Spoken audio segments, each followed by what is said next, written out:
5%? 1%? I'm not going to answer that question, but I am going to answer the question in a different way. Because I'm Christian at heart and I like to think that nobody would want to kill people. I will say this much, and if you're listening, write it down. In late November, word had already gotten off of the mainland that there was a virus in Wuhan. On January the 15th, the U.S. trade bill was signed, phase 1. December the 15th. I had a whole month off, December the 15th. 6 weeks later, the trade truce was signed with an out clause, a very clever out clause that the Chinese made sure was in there, that said if there was any kind of act of God, pandemic, then they didn't have to make good on what they had committed to buy from the United States. Within days, they announced the first coronavirus. So, did the Chinese know damn well that this thing was running around the world for 6 weeks before they shut down Wuhan? Yes, they did. Is that criminal? Yes, it is. Does it deserve to go in front of a world tribunal? Yes, it does.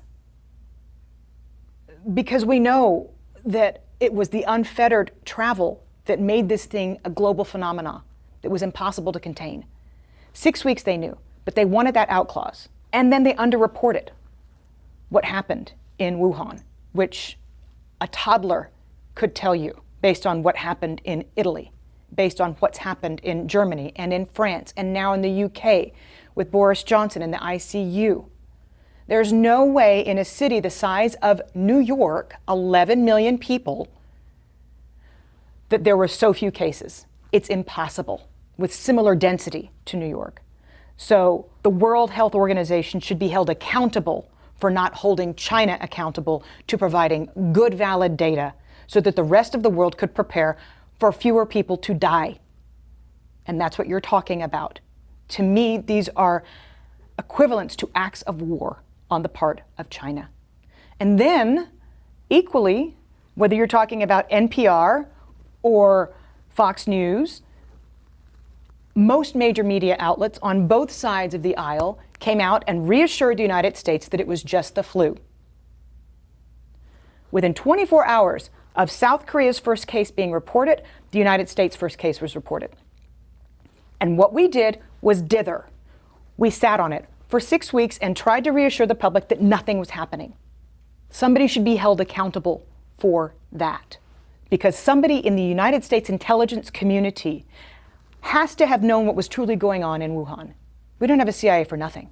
And yet we told Americans for 6 weeks, while South Korea was testing everybody and shutting the country down, that it was just going to be the flu. So there are a lot of responsible bodies right now that have taken us to the point where we're at, inside the country and in China. And they need to be held accountable.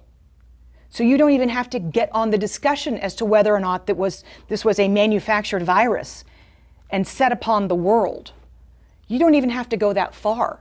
If we find that in future investigations, then that needs to be prosecuted. But if we just ascertain what is known and a known hushed up secret that the Chinese knew for 6 weeks about the virus before saying anything on the global stage to get a trade deal signed, somebody needs to look into that, because countless lives have been lost as a result. The damages are in the tens of trillions of dollars. We're not talking about small here if that's the case. No, we're not.